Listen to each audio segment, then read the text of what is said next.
In today's crazy-paced world, time keeps ticking, and tech keeps evolving, shaking up the job scene big time. Some gigs that used to be a thing are now relics of the past. Can you believe it? We've outgrown jobs that used to put food on the table for our elders. This video takes you to the past. If you started your first job in the 1960s or 1970s, you may have worked in a typing pool, selling encyclopedias door to door, or setting type for a printer. There will be few, if any, opportunities in these occupations today. Here are 13 jobs that have gone in the last 50 years. Let's get started. Number 13. Movie projectionists. In the 1970s, going to the movies meant sitting in the dark while a projectionist sat behind in a booth. Their job was to thread celluloid film reels into projectors and wait for the symbol that signified the end of one reel and prompted them to switch to the next. If the projectionist was skilled, you would never notice the gap between the reels. If the film broke, the projectionist patched it together before the audience became too agitated. While some movie theaters still use film reels, most movie projection is now digital. Projection is primarily automated, and one person may oversee all theaters rather than needing a projectionist for each screen. This employs fewer projectionist jobs, which entails pushing buttons rather than switching reels. Number 12. Encyclopedia salesman. In the 1970s, a visitor at your door may have been an encyclopedia salesperson, arms filled with large volumes containing entries for anything from aardvark to Zanzibar. Consider it the predecessor to Wikipedia. The price was exorbitant, but it could be paid in installments.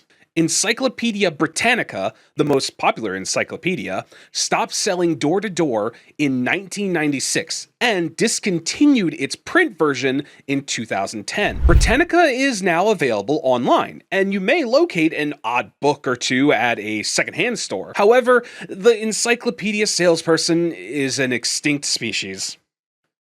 Number 11. A milkman. You may believe that having your milk delivered by Instacart is a modern idea, but the milkman who carried milk from the local dairy was a long-standing custom. The milkman would store glass bottles in an insulated box on your doorstep. You would leave the empties there for him to collect on delivery day.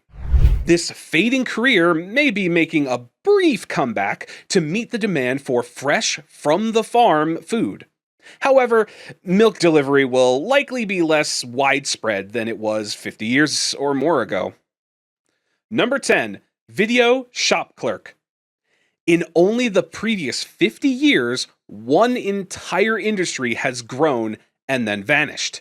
Video rentals.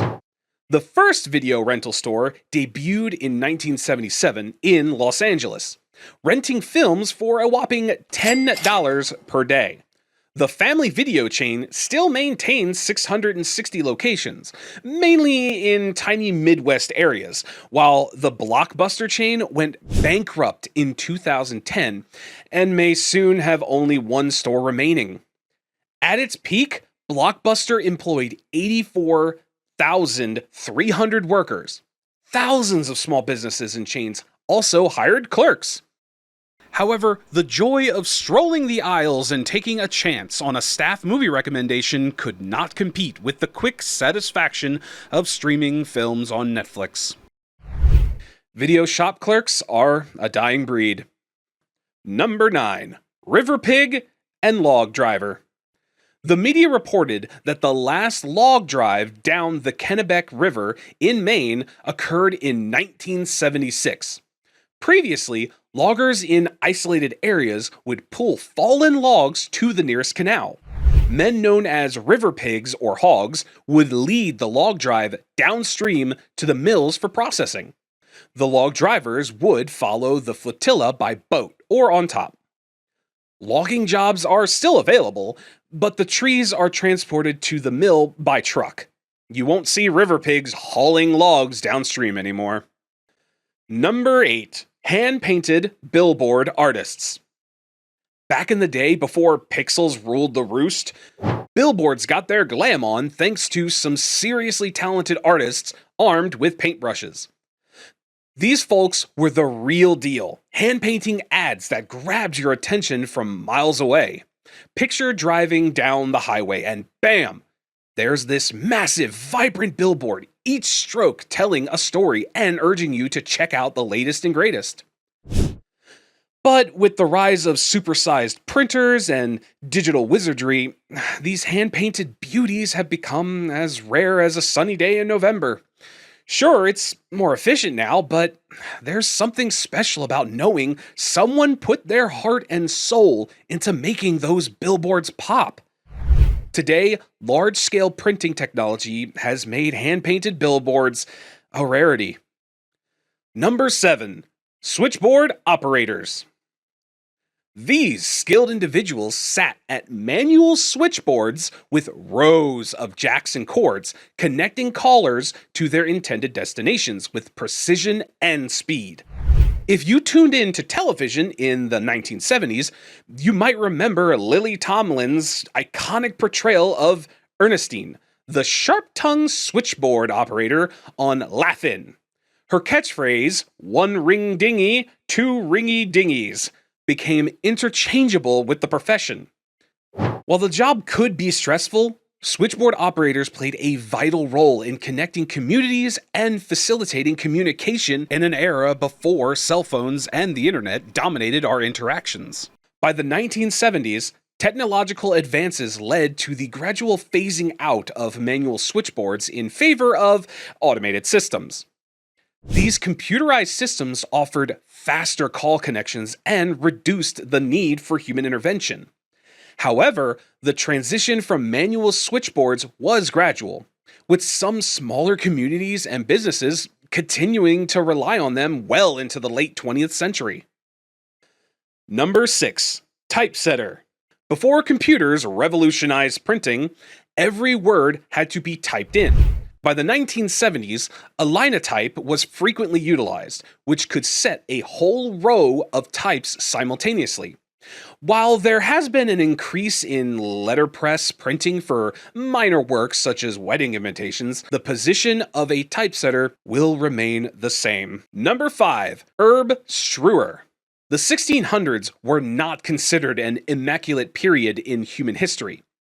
Herb strewers were individuals tasked with scattering aromatic herbs and flowers on the floors of living areas. These herbs released pleasant scents when walked upon, helping to mask the less desirable smells that could accumulate in crowded and often poorly ventilated spaces. Popular choices among herb strewers included basil, known for its sweet and spicy aroma, lavender with its calming scent, chamomile for its soothing properties, and roses with their delicate fragrance. These plants not only improved the olfactory experience, but also added a touch of natural beauty to otherwise austere environments. So, while cleanliness might not have been a priority in the 1600s, herb strewers made living spaces more tolerable for the royal families and their guests. Number 4. Dispatch riders. During World Wars I and II, dispatch riders rode motorcycles to relay critical communications between forces. Wartime radio broadcasts were unreliable and susceptible to interception, so speedy and dependable motorbike couriers were chosen on these vital occasions. Number 3. Water carriers. Water carriers, literally individuals who carry buckets or bags of water from water sources to homes, enjoyed decades of job stability. However, as indoor plumbing grew more common in the West, this vocation began to disappear, a trend now expanding worldwide. In 2015, the BBC met a traditional water carrier in India who recalled that even 30 years ago, hundreds were performing the profession. He was the only one in his region, and he cited the availability of tap water as the reason the job was no longer sustainable. In 2017, South African network News 24 interviewed a water carrier from Madagascar who stated she could tote 800 liters of water in a day and earn $1.20. Number 2. Cavalrymen. Cavalrymen are most commonly associated with troops on horses, although they have also ridden camels and elephants throughout history. Fighting with cavalry was a tactical approach that allowed warriors more mobility, height, and speed. The last significant wars using cavalrymen were World Wars I and II. Instead, today's battle is based on the technology of armored vehicles, planes, and sophisticated weaponry. However, as the recent film 12 Strong depicted, troops and horses still operate together in many areas of the world. Number 1. Radio actors. Radio plays were a popular type of entertainment in the 1920s and 1950s. Because the format was audio, listeners had to envision the tale being relayed using music, sound effects, and conversation.